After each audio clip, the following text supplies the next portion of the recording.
Hit well to center field. Deion Sanders going back to the wall, and it is gone. Bo Jackson homers.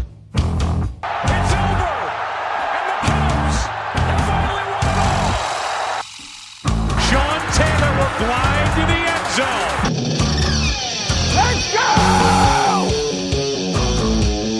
Off the face-off, the Capitals have won it.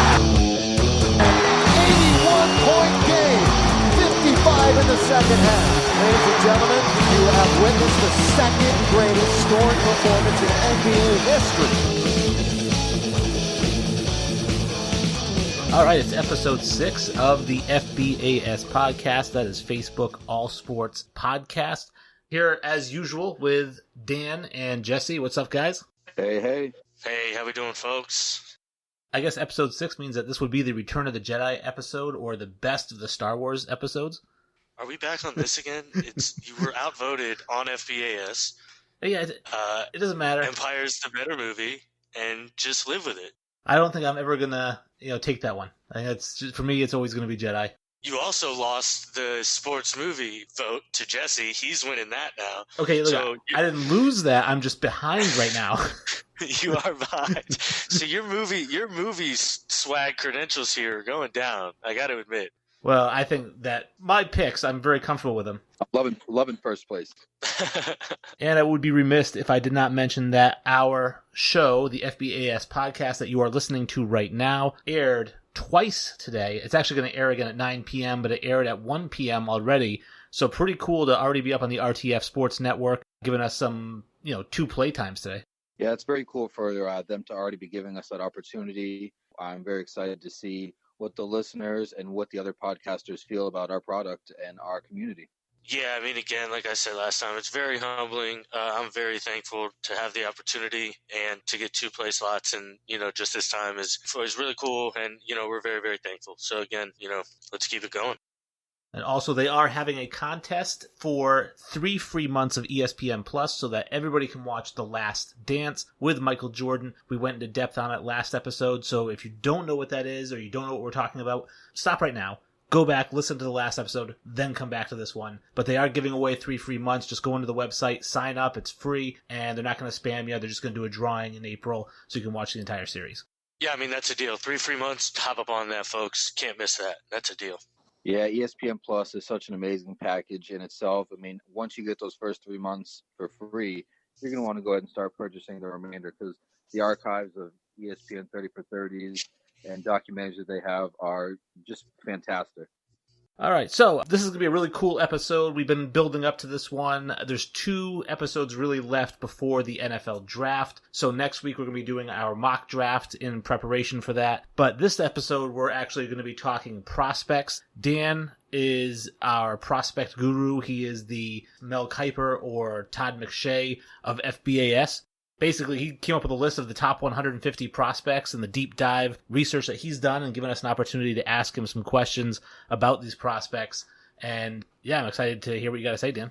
It's coming down to crunch time for me. Everything's boiling down. I've got the prospects done pretty much. There's not a lot of change in here and there. You'll hear some rumors about people maybe failing medicals or just kind of dropping down boards because of character concerns or things like that. But overall, talent-wise, rankings are done. Mocks are pretty much getting done here. So it's coming down to that time. I'm really excited. All right, so I'm going to start off with question 1. So, Dan, you ranked the top 150 prospects. 25 of them are defensive secondary prospects, and 22 of them are wide receivers. So it seems like you feel the deepest part of this draft are going to be guys catching the ball and guys defending the pass.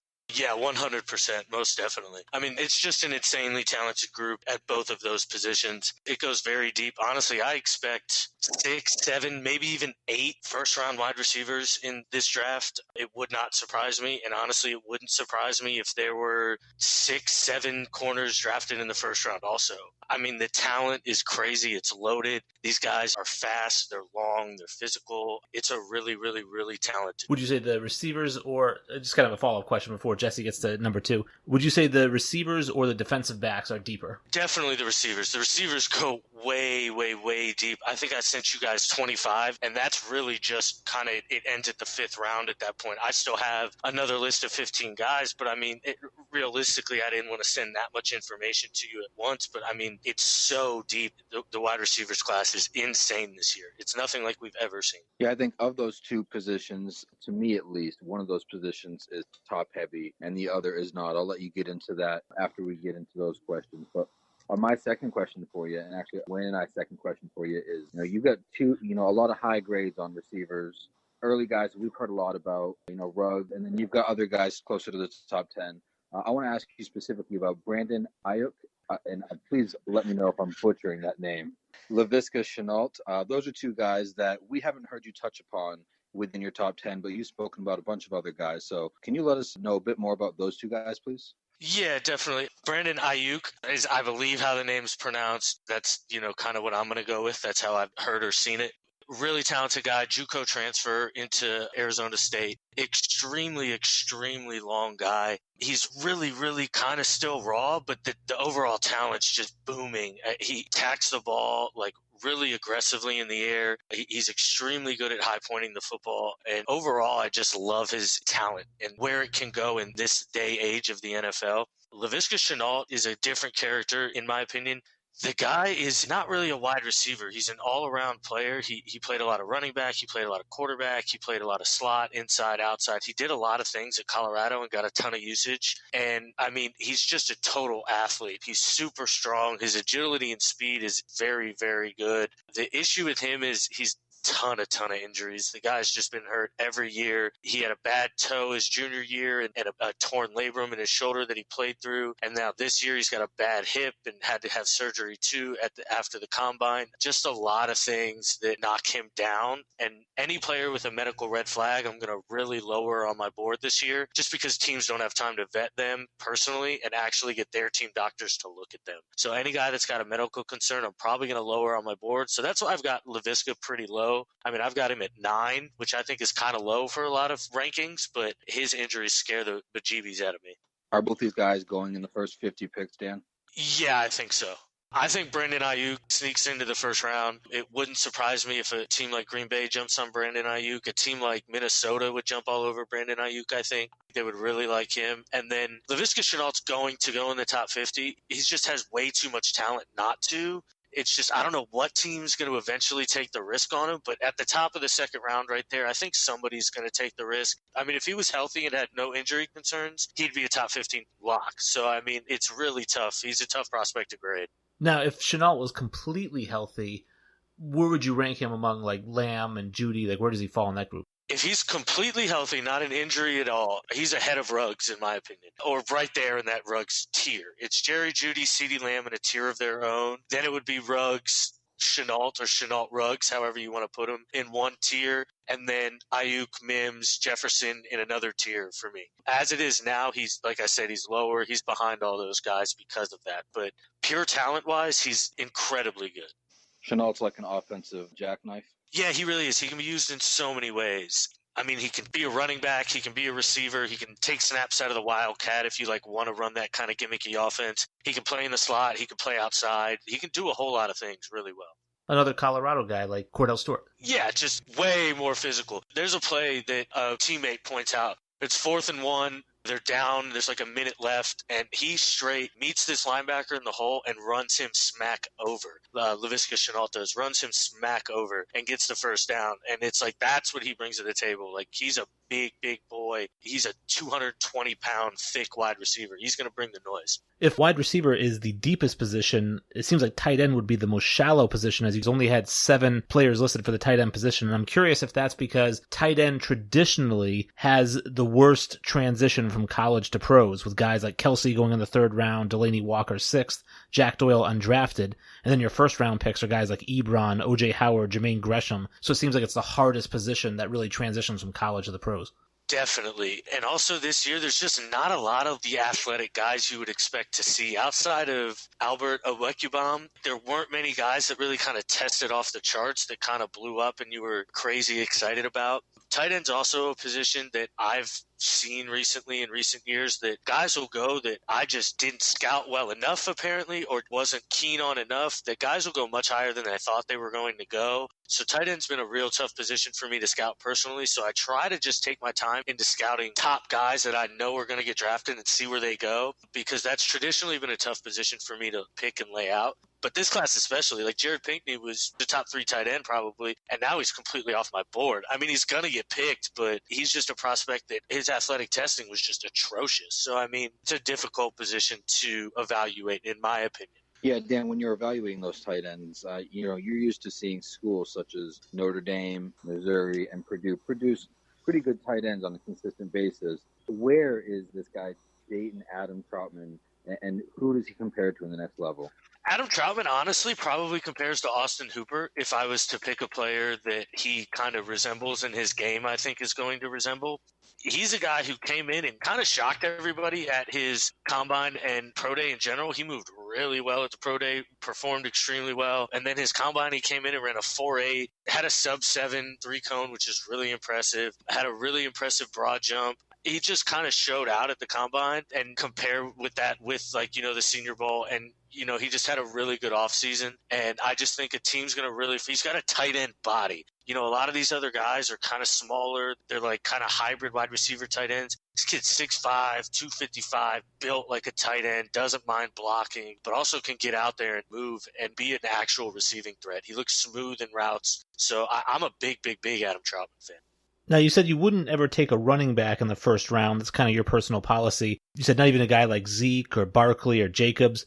Now, none of the running backs in this year's class are in the same category as Zeke or Barkley or Jacobs. So what is the highest that you would take any of these running backs? If I'm Kansas City and DeAndre Swift falls to 32, I'd really think about it, just because it's a luxury pick that you can kind of afford. And to add that kind of piece to your offense, I think would be pretty nice. He's a really good threat out of the backfield, running the ball and catching the ball, and has a really nice slasher, and I think just kind of fits that offense. Outside of that, I think a lot of these guys are going to go in the second and third. I like a lot of them, like Swift, Dobbins, Taylor, Moss, Edwards-Helaire, Cam Akers. I like all of them in that second to third round range. I think they're all very, very, very talented players who have the potential to make an impact depending on where they go. But again, my personal philosophy, and I think a lot of teams, I don't think you'll see one go in the first round this year. I really don't. So I've seen some mocks with DeAndre Swift going to the Dolphins at 26, so I don't see that happening. If anything, one may go to Kansas City at 32, but again, I think they go corner. I don't know. I don't see one going in the first round this year either. Dan, who's your running back steal after the third or fourth round there? You listed about 4 or 5 guys just now. Who's the guy you see drafted after that you consider a steal? I think A.J. Dillon's going to be a productive back in the league. His just running style is violent. The guy just likes to hit people and just runs very well, and he's sneaky, shifty, and fast. And then I think Antonio Gibson is going to be a really, really, really productive player in the league. He's coming out of Memphis. He played a little bit of wide receiver running back hybrid, played a lot of wide receiver at Memphis. I don't think he's a wide receiver at all, though. He's a running back, and in the league, I think he'll be a running back. And at that spot, I think he's going to be very special. He ran a 4.38, which I didn't think he was going to run that fast. He's a bigger dude. I really, really like Antonio Gibson. He's a player I'm hoping the Bucs get in like the third or fourth round, honestly, instead of using an asset in the second round on like a Clyde Edwards-Helaire or another receiving back. I think Antonio Gibson's a really good value in the fourth. Sneaking in before Jesse gets the next question, actually. Year in advance, but where do you project Etienne from Clemson? Okay, so that's going to be one of those guys who, like Zeke, I think he's going to be a really, really, really premier special player. But again, I wouldn't take him in the first. But as of now, he's a top 10 ranked player on my 2021 board. He's insanely special. His gear change from not moving to absolutely full sprint is stupid special. Absolutely insanely special. Like premier tier. I'm not going to say the words Bo Jackson, but like Bo Jackson acceleration. It's crazy how fast he gets to top speed, and he just runs by people. And then he's also violent. He has good hands. I love Travis Etienne. How dare you? You don't like Travis Etienne? You're not a fan? Bo Jackson is God to me. I agree, and I use that with hesitation, obviously, but I'm just saying his acceleration is truly special. Like, it really, really is special. It's Tyreek Hill fast. It's from stop to 100% in one step. It's crazy to watch. Yeah, so everybody, you just heard Dan give us about 7 to 10 guys at the running back position.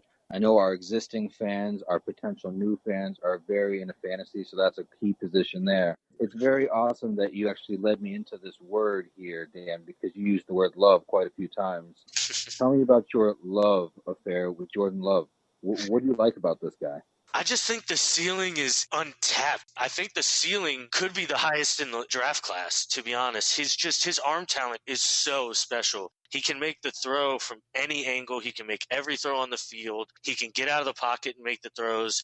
It's just his decision making is awful. He needs good coaching. You know, he was at Utah State. I mean, you're not going to play with the same type of player that you're going to play with in Alabama. You're not going to be around the same kind of coaching staff. You're not going to get that same kind of tutelage. At the same time, like, you would expect his play to be better. His 2019 tape was pretty bad. He had some pretty bad interceptions where he's just kind of throwing the ball into coverage and it shouldn't be thrown. But at the same time, the team took a regression. He lost his entire coaching staff. I mean, I'm not making excuses for the kid. He's got to play better football. But if you look at his 2018 tape, he's clearly the third best quarterback in this draft. And that's where I see him. I love him as a project. He's also polarizing. He's either going to be really, really great or he's going to fail within a year or two, and you're going to be able to get out of the situation without being stuck in Jameis Winston purgatory, where you've got 5 years of, God, he's so talented, can he just put it together? You're not going to have that with Jordan Love. He's either going to show he's very, very good, or he's going to be very, very bad. He's just not going to be able to read the defense and do the things you need to do, even though he has all this arm talent. I'm a big fan of Jordan. Getting where he's probably going to go, putting the GM hat on you, how high should he go? If it was up to you,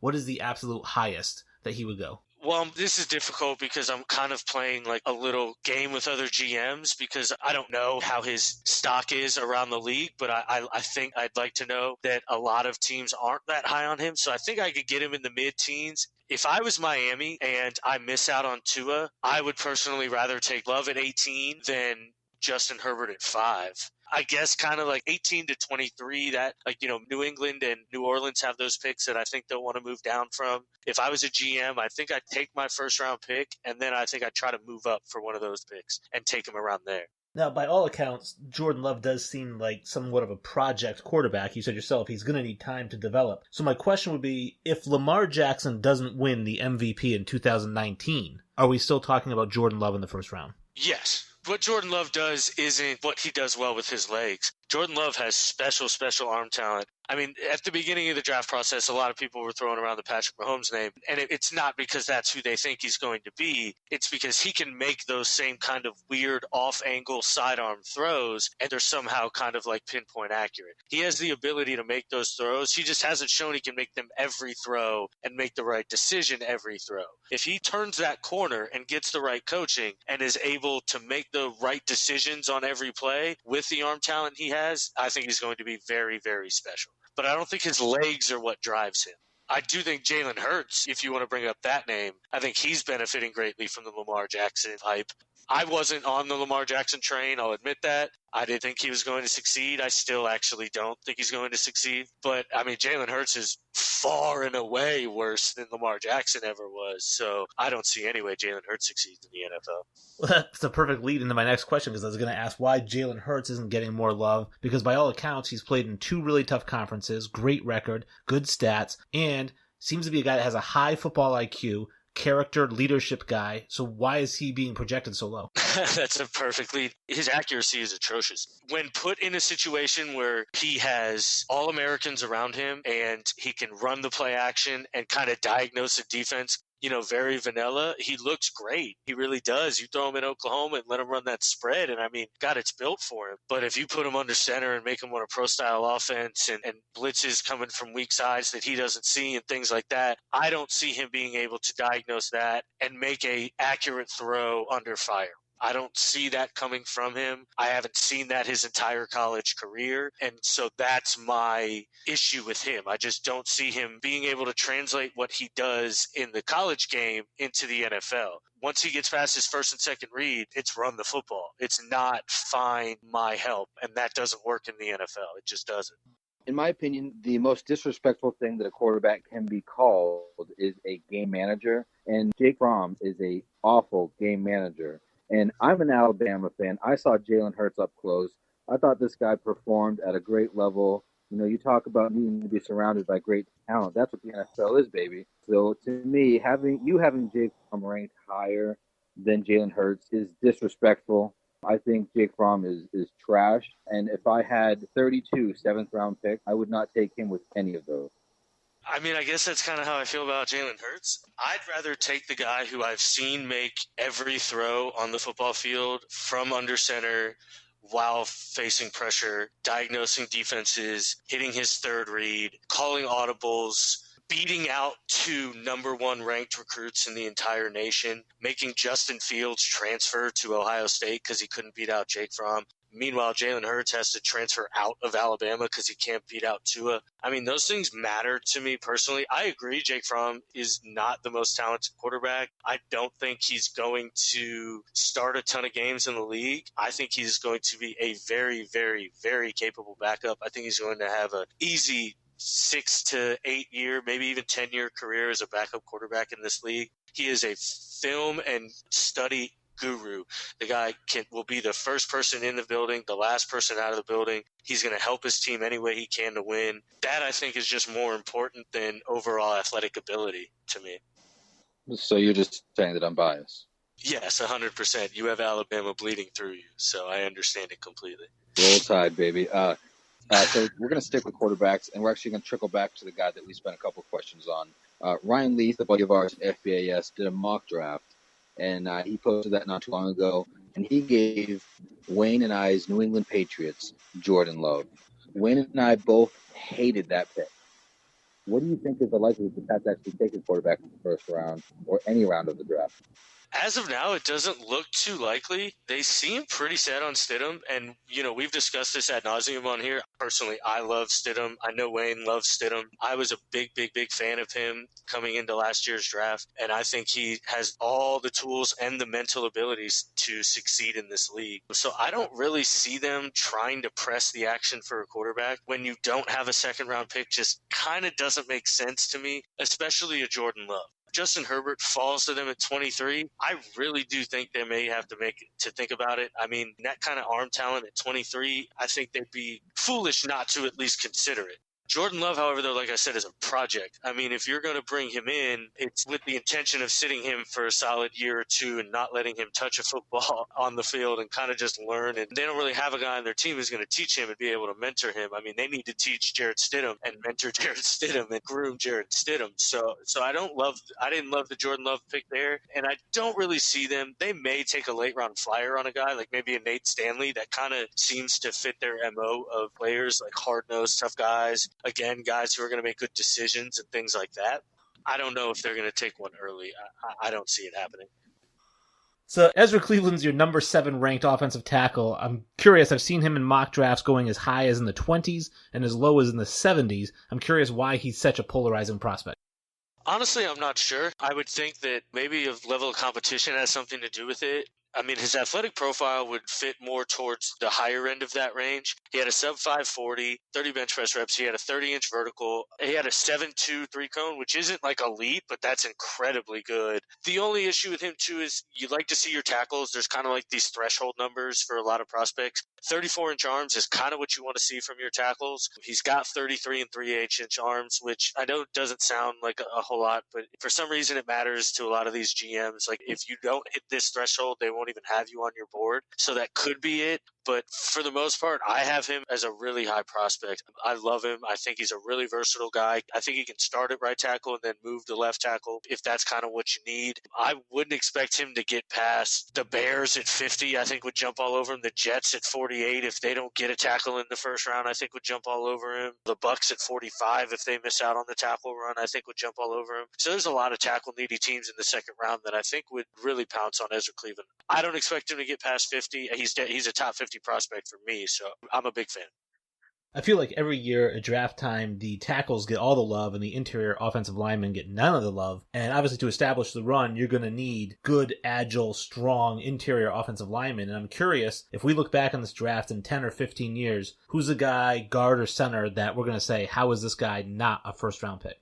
I think Jonah Jackson has a shot to be that guy, the guard from Ohio State. Athletically, he's not going to wow you. Size-wise, he's not going to wow you, but just technique and hands, I mean, God, the guy's so good. I mean, he's just so good. It's fun to watch. Netane Mute can stay healthy. The guy's just a mauler. He just fucking throws people. It's fun to watch. Then a guy that's rising up boards real fast is this kid Robert Hunt, who I don't know. It's really tough to find a ton of tape on him because he went to Louisiana, so it's tough to kind of find some things. So I'm just working on these little clips. But I mean, what I see now is the guy looks stout. He looks really good. He can move really well. He played right tackle. I would think he's going to play either left guard or right guard in the NFL, and I think he's got a chance to be really, really good as well. So I'd say those guys. Dan, recently in one of our episodes, you talked about how a guy being drafted like Travis Frederick shocked you because you didn't see that guy, an interior offensive lineman, being drafted so high. Who is going to shock you this year? Who's going to sneak into the first? I think Cesar Ruiz out of Michigan's. He seems like he's rising a ton of boards, has a real shot at going in the first round. Man, the guy's just a mean guy in the middle. He's a mauler. I like his game a lot. There's a lot of talk about him going to the Baltimore Ravens towards the end of the draft, the whole Harbaugh connection, and talking him up. They need an interior lineman pretty bad. I think Seattle could take him too.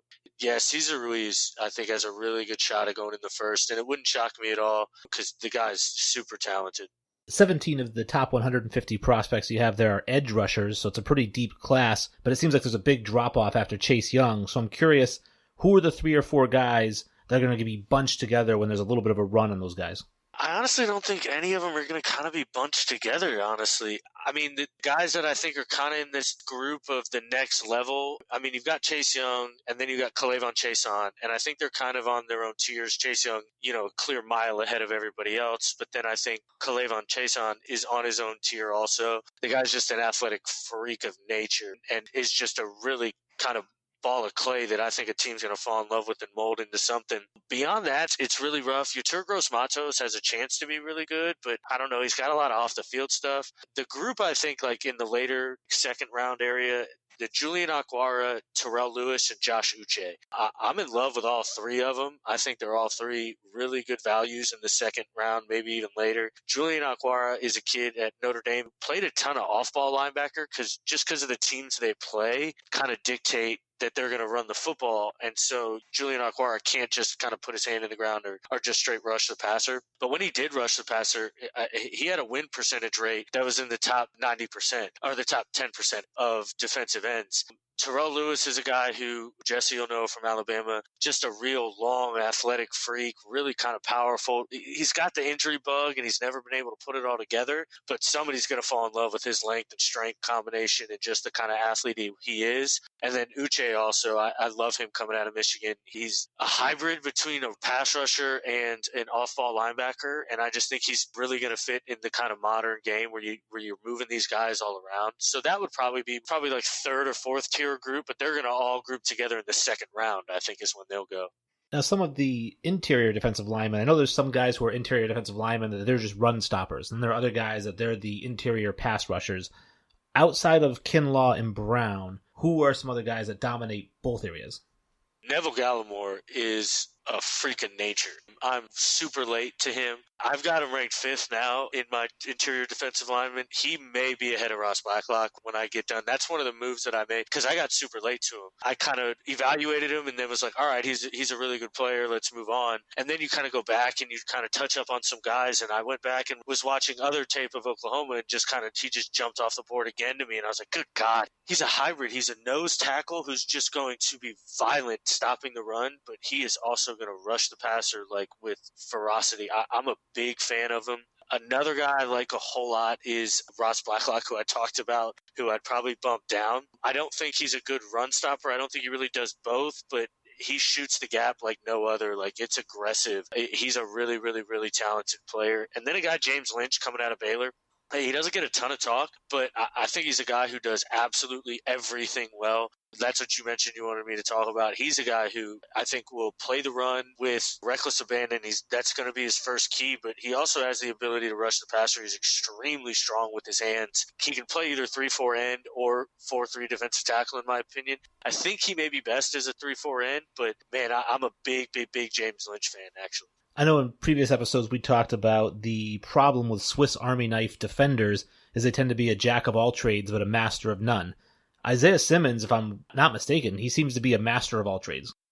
Yeah, he's my pure man crush in this draft. I'm probably the biggest Isaiah Simmons fan you'll find. He's my number 3 player in this class. If Joe Burrow wasn't a quarterback, I don't know, he probably wouldn't be my number 2 player. I have Chase Young, Joe Burrow, Isaiah Simmons. Isaiah Simmons is just a freak. He does everything well. He really does. I mean, in the NFL game, he may get washed in blocks. You'll have to design a scheme that keeps him clean, kind of like the 2000 Ravens, when just Ray Lewis was kind of just clean every play to make a lot of plays. I mean, that's kind of what you're going to need to do. You're going to have to keep him clean. You're going to have a guy that just occupies blockers so that they can't get to Simmons. But, man, the guy diagnoses plays like nobody I've ever seen in a long time. He's Devin White-esque with his IQ, but his coverage ability is like that of a cornerback. It's crazy. I mean, the guy's nuts to watch on film. It's really fun. All right, Dan. So my next question is going to come at you in a few parts, so I'm going to let you answer each individually. The first part actually isn't documented between Wayne and I, but a guy I love, Dylan Moses, isn't part of this class because he decided he was going to go back to Alabama. Where would you have had Dylan Moses if he came out this year? He would have been probably my number 2 linebacker. He'd have been ahead of Patrick Queen and Kenneth Murray. I mean, again, I don't know. I'd have to see him test athletically, but I'm assuming he tests pretty well. That's kind of like what we expect, is for him to test rather well and be a pretty athletic linebacker. So I would have had him ahead of ahead of Patrick Queen, right behind Isaiah Simmons. And he probably would have been a top 20 player in this draft. Again, I'd have to see all the other testing, but just going from what I did know about him, how I have him as a 2021 prospect, which he is extremely high on my 2021 board, that I'd probably have him as a top 20, top 15 prospect in this year's draft. All right, so my next part here, give me a couple names here that I'm going to see drafted in the 3rd or 4th round. We've spoken at length about how the Patriots don't have a 2nd round pick, and that's where Belichick makes his money, is that 3rd and 4th round. Give me some linebackers who are going to be taken in that 3rd and 4th round who are really going to be stars at the next level. Honestly, I think that's where their value is. You hit it on the nail. I think the end of the 2nd, 3rd round is where a lot of these linebackers are going to go, and I think a lot of them are going to shine. Willie Gay Jr. from Mississippi State is an athletic freak of nature. The guy moves so well, but he's got a ton of off-the-field issues. He punched his quarterback at Mississippi State. He cheated on a chemistry test and got dismissed from the program. So some teams aren't going to like that, and they're going to knock him down their board. Talent-wise, he's a first-round talent. Willie Gay is a first-round talent linebacker. But, he's going to fall, and somebody's going to get a special player. Troy Dye from Oregon is, honestly, if you want to consider Isaiah Simmons a safety, Troy Dye is the best coverage linebacker. His hips are so smooth in his turns and coming in and out of breaks. It's crazy fun to watch him. Malik Harrison, Jordan Brooks, I think are both going to be guys who Jordan Brooks is going to come downhill. He's going to thump the piss out of you. The guy's an old school linebacker with new school mobility. I'm a big fan of him coming out of Texas Tech. And then Malik Harrison out of Ohio State. I was concerned about his athletic profile, and he did really well at the combine. He showed he can move really well. He looks smooth in drills. That group of guys, I think, is going to be really well. I think do really well in that 3rd round, and I think you're going to get a great return on those investments on all of them. You had mentioned not liking to take running backs in the 1st round. We talked about that. I personally would have a really hard time taking a cornerback in the top 10, unless we're talking Deion Sanders, Charles Woodson, Champ Bailey. Is Jeff Okudah in the same class as Deion, Charles Woodson, and Champ Bailey? Yes. 100%, without question. Jeff Okudah is a freak of nature at cornerback. Honestly, his weaknesses are so impossible to kind of find. His recovery isn't the best, but he's never in a spot where he has to recover. So it's kind of tough to knock him for that. He's going to hit you. He plays extremely physical. His footwork is bar none the best in this draft and that I've seen in quite a while. His agility is elite. I mean, I love Jeffrey Okudah. I'm a huge, huge fan. I think he's going to go down as one of the elite prospects that we remember, I think. All right, because I know that a few years ago, obviously, Jalen Ramsey was that guy as well, top 5, top 10 pick. Where does Okudah rank compared to Jalen Ramsey out of Florida State? Honestly, that's my comp to him. I know it's an easy comp, but that's my comp. He's so big. He's 6'2", 215 pounds. He's going to put his hands on you. He's going to be physical. So I think he's every bit as good as Jalen Ramsey. And he has the potential to be what Jalen Ramsey turned out to be. Now, that doesn't mean he is going to be that. He also has the potential to be Darius Slay, and just kind of be kind of an average corner for the rest of his life. Or, be good here and there, great in spots. But, I mean, out of any of the secondary players, because I'm also in that camp that I don't like taking secondary early. I don't like taking linebacker early unless he's an edge rusher. I'd stick to premier positions, wide receiver, offensive line, defensive line, edge, kind of thing like that is where I want to stay in the first round. So I'm not a big fan of cornerback in the top 10, but I would 100% take Jeffrey Okudah in the top 5, 10, 3. Jeffrey Okudah is a 100% difference maker in my opinion. I feel like if I had that chance to get Okudah top 5, top 10, I would actually trade back and take my chances with CJ Henderson because I just don't see a cliff-size drop between the two of them. So my question is, in your opinion, what part of Henderson's game has the biggest drop-off from Okudah? He's not physical. He's not going to tackle. He doesn't want to tackle. He takes bad angles. I don't think he's going to get away with that in the NFL. That's like his huge big knock is he just doesn't want to tackle you. He doesn't want to get aggressive with you. He doesn't want you to hit him. And we saw what that did to Greedy Williams. It's going to push him down. Now, I'm very high on CJ Henderson also. He's my number 2 corner by a long margin. He's my number 14 overall player. So I'm very high on him. To be fair, Jeffrey Okudah is my 4th. So, I mean, there's a 10 prospect cliff there. I mean, I think it is a very far drop off, but I think Jeff Okudah is just a very special prospect.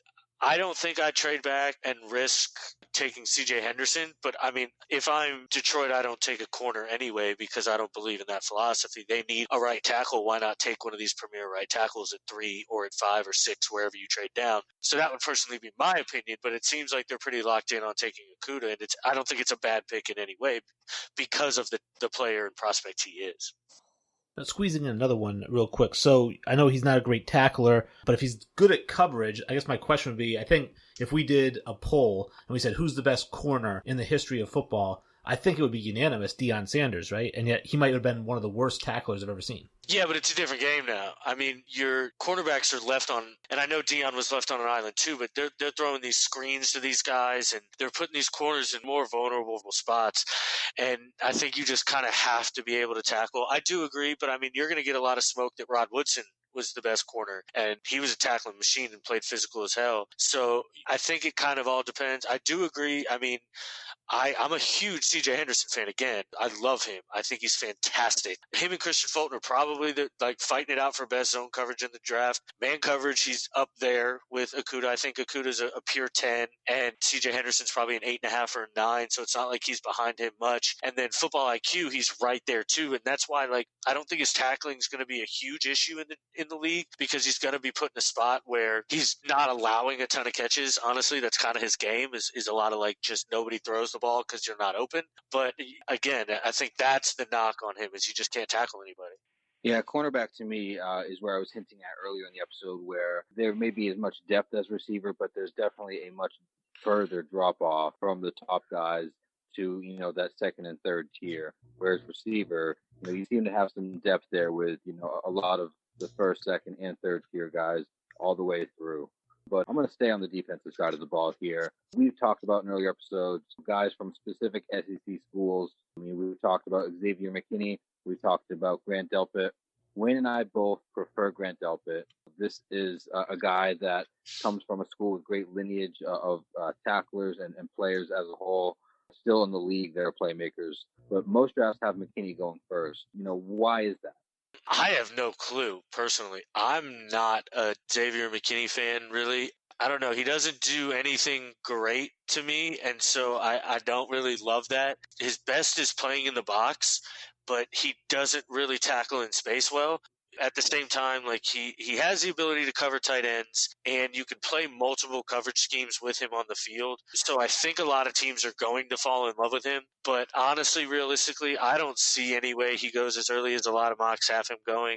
I see him going to Dallas at 17 and Miami at 18. I don't see that from Grant Delpit or Xavier McKinney personally. I think the safeties go much later in the draft. I just don't see anybody falling in love with any of these guys when there's so many other talented players ahead of them. Obviously, me and Jesse, huge Patriots fans. We would love to see Grant Delpit picked up by the Patriots. And every mock draft I've seen has had him going at 23 at the earliest, meaning that he should be available for the Patriots. So it's kind of a two-part question here. One, if he's available at 23, do you think the Patriots would take him? Because I'm of the camp that I think Bill Belichick is dead set in trading back into the second round. Second part of that question then, how late or how far do you think Delpit can fall?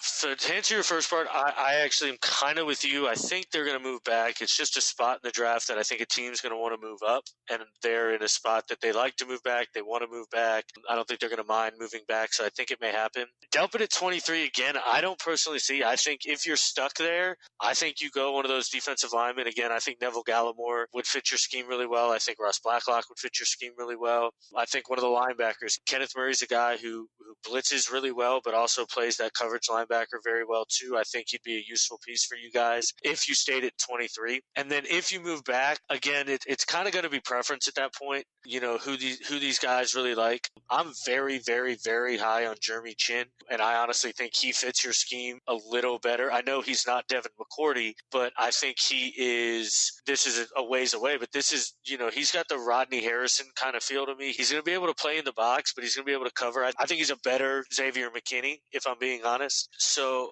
I like Jeremy Chin for you guys, but I think Grant Delpit, I mean, I don't think he gets past Tampa at 45. I think if he's there and he's just sitting there, we got that huge need at deep safety. I think we would take him. We've got that Louisiana State lineage. I really think we may take a look at him there, but I expect him to go in the 30s to 40s range, honestly. Before Jesse gets his next question in, just kind of following on that, you'd mentioned Chin comp being somewhat, give or take, Rodney Harrison. For me, I feel like there's certain players like Lawrence Taylor and Rodney Harrison who were so goddamn crazy out there. Like, you didn't want to be anywhere near them. So you're saying he has kind of like that mentality? No. It's more of his play style. It's more of he has the ability to play deep in coverage, although that's not where you want him on an island every time. He has the ability to play up in the box and be a run stopper. He has the ability to sit on top of a tight end. He has the ability to play slot a little bit, like that kind of guy. He's a real versatile piece that you can use on your defense that I think you can schematically fit into situations that benefit you. And obviously that's what Bill Belichick does best. All right, Dan. So we have talked about a lot of guys who are going to be drafted. Who are some guys or a guy who's not going to be drafted that could make an impact on an NFL roster when we finally do get to see some games played, a la J.C. Jackson or Jack Doyle? Who's an undrafted guy that's going to actually be able to make an impact this coming season? That's a good question. If I were to make a pick, I'd probably pick one of the quarterbacks. I think Nate Stanley, again, I know I mentioned him before. It's just I just think he's going to be a guy who finds a spot on a team and just becomes a backup. James Morgan, but I think he gets drafted, so I'm not 100% sure if that's a good example there. Trey Adams, I don't know if he's going to get drafted. This is the guy who tested dead last in every drill he tested in at the combine. Plus, he has injury concerns. But his Washington tape isn't terrible. But there are talks that he's going to go 6th, 7th undrafted. If he goes undrafted, and he'd be a pretty solid pickup. I think somebody could get some use out of him. So I'd probably say him. I mean, at that point, if he goes undrafted, he gets to kind of choose his destination, wouldn't you say? Yeah, definitely. I mean, at that you kind of do. I don't expect him to go undrafted. I think he goes 6th, 7th round, but I mean, he definitely has a shot to. You would like to think that you get to pick your spot, but at the same time, I don't think every team's going to be knocking on his door. So I think he's going to have to take whatever deal comes his way. All right, Dan, how well do you know your list, the list that you sent Wayne and I? How well do you know the top of these guys? I mean, very well, I would like to think, yeah. All right, so of these guys, who are we going to be talking about in 5 to 10 years as stars? You know, you've spoken very highly about Jeff Okudah. So, I mean, I don't know if we want to continue to give you time on that guy. You know, I think we all see him drafted in the top 10. Outside of Jeffrey Okudah, who do you see as being stars, for sure playmakers in the league? It's a great question. I think Isaiah Simmons is the easy answer.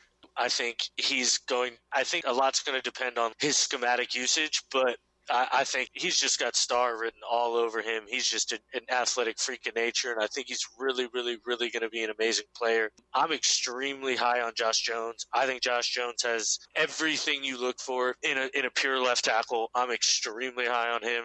I know it's odd to pick an offensive lineman to be a star, but I just think like we're going to be talking about him like come this draft. Like, man, that guy was really, really good. I've got him stupid high. I'm a huge Brandon Ayuk fan. I really, really believe in his game. I think he's going to be a really, really productive wide receiver in this league. Another guy I like a ton coming out of Florida is Van Jefferson. I just think he's a pro wide receiver. He's going to come in and he's going to run every route that you're going to give him. He's going to know how to run a route. His dad's a wide receiver coach for the Jets, so he's kind of got a leg up. I think he's going to be an absolute star. And then, Antoine Winfield Jr., I think is just going to be a flat-out all-pro player when all said and done after the end of this draft. His knock is he's only 5'9". If he was 6 foot, you wouldn't even be talking about Grant Delpit right now. You would be screaming at Bill Belichick to draft Antoine Winfield Jr. at 23. He is so instinctive. He's so smooth in coverage. I love Antoine Winfield. I expect really, really, really big things out of Antoine Winfield. Where does Winfield Jr. get drafted? See, that I'm not sure. He's got that wide range of – I've seen him go 20 whatever to the Vikings. That was pre-Anthony Harris signing, so that's a little outdated. But, I mean, there's a lot of boards that have him as their number one safety, so he's got the chance to go really early. But personally, I think he goes more in the late 30s, early 40s range. That's where I'd probably have him. I think Carolina may think about him at 38. I think the Dolphins, if they don't take a safety in the first, will really think about him at 39. I think Tampa Bay will think about him at 46 or 45. I think he's got a shot to go in that range right there. I had a question for you. If you wouldn't mind playing Draft Day Psychiatrist for me. It's my favorite game. Awesome, perfect. Because I'm on the couch here, and I think I made it clear I'm not a huge Joe Burrow fan. Believe it or not, I'm not a huge Trevor Lawrence fan either. But I love Fields, and I'm curious, why is that? First, I don't understand why you don't like Joe Burrow and Trevor Lawrence. That doesn't make sense to me. But I don't get why you wouldn't like them. If your argument of Joe Burrow is he couldn't win the job at Ohio State and only had one great year, well, why do you like Justin Fields so much? He couldn't win the job at Georgia and has only had one great year so far. So I hate that argument. I am a huge Justin Fields fan, to be first and foremost. I think, if I needed a quarterback, if I'm Miami, I'm tanking for next year too. I'm making as great as a team as I can. I'm getting offensive and defensive linemen, and I'm tanking for Justin Fields or Trevor Lawrence because those are the real quarterbacks I want. I think they're much better than what you're going to get at 5 in this draft. So Justin Fields is going to have to continue to progress. We've seen Big Ten quarterbacks light it up. He needs to be a better passer. As much as great as he is as already a passer, he still needs to be a better passer. He needs to be more accurate, more consistent, better with his deep balls. I just think he needs to refine his game. That's all. He's a great prospect. He's got a huge ceiling. He just now needs to refine that game. Am I wrong, kind of just off a somewhat different topic, am I wrong when I say that I think Josh Rosen is a good quarterback and just hasn't gotten a fair shake? You're not completely wrong. I mean, I think we all kind of have seen Josh Rosen's arm talent. Again, the kid just has a terrible head on his shoulders. He makes terrible decisions on the field, and that's probably got a lot to do with his confidence. You know what I mean? I'm sure that affects it, and he's never been put in a situation where somebody's actually outright believed in him and said, hey, this is your team, let's go do this. But at the same time, I don't think if he's put in an ideal, perfect situation, he's an all-pro quarterback. I just don't think he has it between the head or between the ears. All right, Dan, you had let both Wayne and I know that your newest mock, the newest version, is very hot off the press. I wanted to try and stab on a few teams that are very prevalent with the FBS community. Can I start out with the Cowboys? Where do you see the Cowboys going early in the draft? I think they're going to go secondary. I think Chaison's off the board by the time. I think they'd love for Clavon Chaisson to fall because I know they signed Alden Smith, and I know that's going to help, but I think they're going to really miss Robert Quinn. I really do. Alden Smith's not a proven commodity. I mean, he had his peak, but I think they'd love to get a kind of a pass rusher in there to challenge. But they also need cornerback help to recover from Byron Jones leaving. But, I mean, they got Jordan Lewis. They've got a ton of talent. I think Jordan Lewis should stay in the slot. They should bring in a corner. I haven't taken Christian Fulton right now at 17, so. All right, next off, my man Ryan Leith, again, is a big Buffalo Bills fan. Who are the Bills going to take? Well, the Bills traded their first-round pick to the Vikings for Stephon Diggs. So at this point, they're down into the second round. If they decide to move up for like a corner, I think that may happen if like a run on corners go. As of right now, I have them going Curtis Weaver, the edge from Boise State. I think they really need to fill that Shaq Lawson role since he left. They need another pass rusher anyway, even if he was there. And Curtis Weaver, I think is going to fit kind of what they like. He's more of a physical power guy and who wins with his hands and technique, and I think they'll like that. All right, just two more for you. I'd like to stay in the East. The New York Giants. First round, until something changes and I hear otherwise, I have them taking Mekhi Becton. It's a pure Dave Gettleman pick. The guy loves big, physical, athletic people, and that's Mekhi Becton to a T. I know it's 3 prospects, but I would bet everything I own that this pick will be Mekhi Becton, Isaiah Simmons, or Tristan Wirfs. And I know that's 3 picks, and it's not that difficult, but it will be one of those 3 players. And then in the second round, it's a little more open. I think they need an edge. I don't think Terrell Lewis kind of exactly fits in that 4-3. So I think they get one of those receivers that drops. I have them taking Visca Chenault in one of my mocks. And then in a trade mock, I actually have them moving up with the New Orleans Saints and taking Yetur Gross-Matos. So they come out of the draft with Mekhi Becton and Yetur Gross-Matos.